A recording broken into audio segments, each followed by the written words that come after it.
এখন থানা মানুষ বলতেছে বাড়ি এলাকা তো খায়, আমি বললাম আমার এলাকা মুকিম। তখন মুকিম করে সব মানুষ নামাজ পড়ে, না তা তো করে না, তাই তোমার মুকিম ঠিক করো। গেলাম মুকিম করে মানুষের কাছে, ভাই তোরা সবাই নামাজ পড়ো, নাই তো আমার বাইরের মানুষের কাছে ওয়াজ আর চলতেছে না।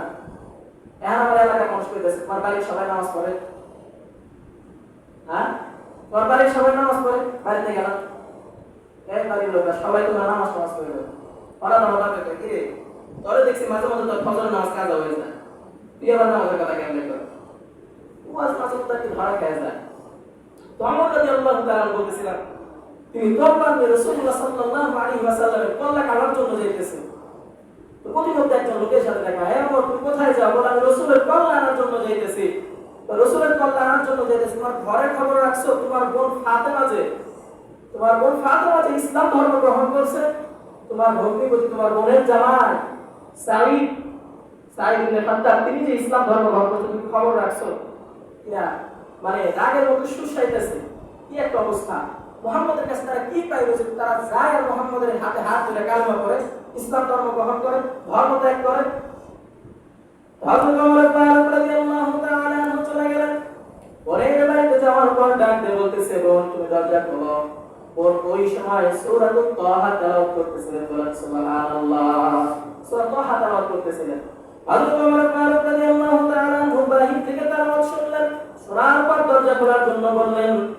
তার জীবনের জামাই ছিল সাঈদ ইবনে খাত্তাব, তিনি লুকিয়ে গেলেন এবং তার বোন যে ফাতেমা ইবনে খাত্তাব তিনি বের হয়ে গেলেন। বের হয়ে যাওয়ার পর বলতেছে, ভাই কেন আসছেন? বলে তোমরা নাকি ইসলাম ধর্ম গ্রহণ করছো, মুহাম্মাদের হাতে হাত লাগাইছো? বলে হ্যাঁ মুহাম্মাদের ধর্ম গ্রহণ করেছি।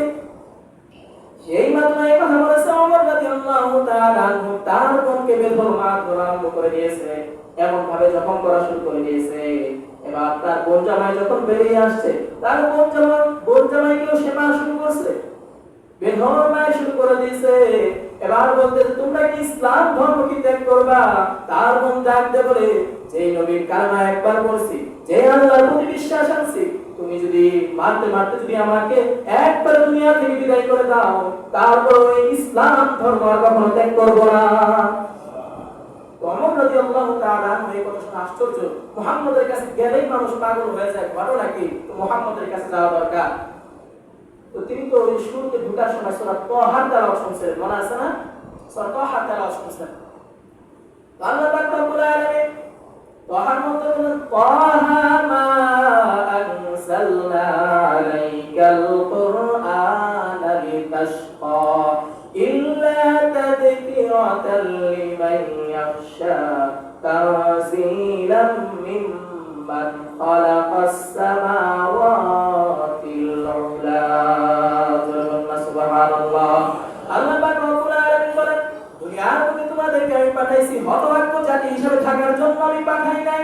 আমি তোমাদেরকে যে কিতাব নাযিল করেছি, তোমরা যারা আমাকে ভয় করো, আমি রবের প্রতি যারা বিশ্বাস গ্রহণ করো, যারা বিশ্বাস স্থাপন করেছো, বিশ্বাসীদের জন্য এই কোরআনের মধ্যে উপদেশ রয়েছে। আর এই কিতাব হলো সেই কিতাব, আসমানের মালিক যিনি, জমিনের মালিক যিনি, তোমার মালিক যিনি, তার এই কিতাব। সুবহানাল্লাহ। কিতাব কার বাবা? আল্লাহ তাআলার কিতাব। আল্লাহ তাআলা এই যে তোহা দ্বারা তৃতীয় ধাক্কা দিলেন, তোহা দ্বারা ওমর ফারুককে ঈমানের তৃতীয় ধাক্কা দিলেন। তো যাইতেছে, প্রথম ধাক্কা কি দিয়েছিলেন? রাসূলের দোয়া। রাসূলের দোয়া দ্বারা ওমরের ভিতরে প্রথম ধাক্কা দিয়েছেন। দ্বিতীয় দোয়া কিসের ধাক্কা দিয়েছিলেন?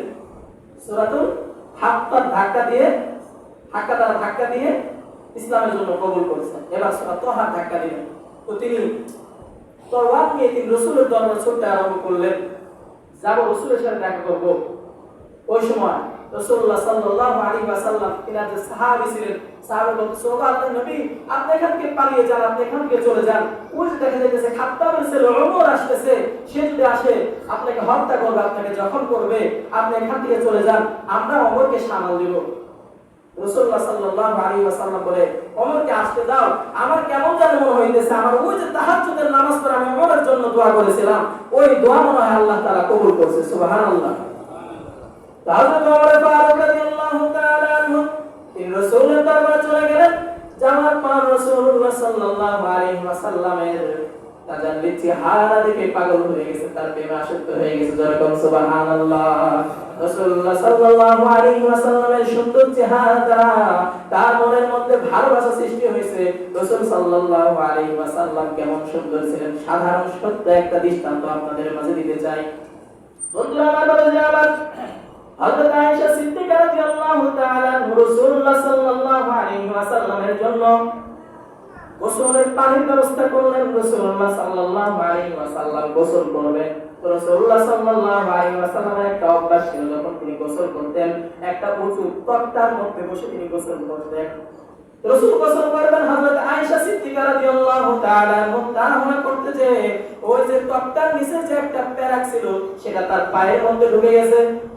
তো ওই পায়ের মধ্যে ঢুকে যাওয়ার পর হযরত মুহাম্মদ সাল্লাল্লাহু আলাইহি ওয়াসাল্লাম যখন গোসল আরম্ভ করে দিলেন, গোসলের পানি যখন গড়ায় গড়ায় যায়, ওই পানির মধ্যে আয়েশা রাদিয়াল্লাহু তাআলা আনহার রক্তগুলিও গড়ায় গড়ায় যাইতেছে। রাসূলুল্লাহ সাল্লাল্লাহু আলাইহি ওয়াসাল্লাম রক্ত দেখে বললেন, এ আয়েশা, দেখো আমার পিঠের কোন জায়গায় কেটে গেছে কিনা, আমার পিঠের কোন জায়গায় কেটে গিয়েছে কিনা।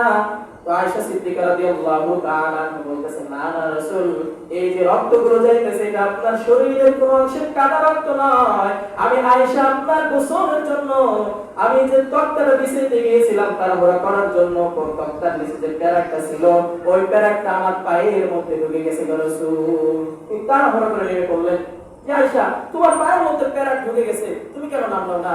আয়েশা রাদিয়াল্লাহু তাআলা বলতেছে, আমার কলিজার মধ্যে যদি প্যারাক ঢুকে যায় তারপর রাসূলের আরামের গোসলের মধ্যে আমি বাধা সৃষ্টি করব না। বলেন সুবহানাল্লাহ। এটা ছিলেন আয়েশা। আর ওই সময় আয়েশা বলতেছে, যখন আল্লাহর নবী শুনেন হযরত ইউসুফ আলাইহিস সালাতু ওয়াস সালামকে দেখে মিশরের রমণীরা ফল কাটতে কাটতে হাতের আঙ্গুলগুলো কেটে ফেলেছিল, আমার বিশ্বাস হয় ওই মক্কা ওই মিশরের রমণীরা যদি আপনার চেহারা দেখতো তাহলে আমার বিশ্বাস হয় তারা আঙ্গুল নয়, তারা ফল কাটতে কাটতে নিজের কলিজা কেটে ফেলতো, তারা টের পেত না। সুবহানাল্লাহ। রাসূল সাল্লাল্লাহু আলাইহি ওয়াসাল্লামের কাছে ওমর রাদিয়াল্লাহু তাআলা গেলেন, তার তাজাল্লি চেহারা দেখে ওমর রাদিয়াল্লাহু তাআলা প্রেমের সাগরের মধ্যে ভাসতেছে। সঙ্গে সঙ্গে বলতেছে, আল্লাহর নবী, আমাকে আপনার হাত দিয়ে সঙ্গে সঙ্গে কালেমা পড়ে মুসলমান বানায় দেন। জোরে বলুন সুবহানাল্লাহ। হযরত মুহাম্মদুর রাসূলুল্লাহ সাল্লাল্লাহু আলাইহি ওয়াসাল্লাম সঙ্গে সঙ্গে তাকে কালেমা পড়ায় মুসলমান বানায় দিলেন।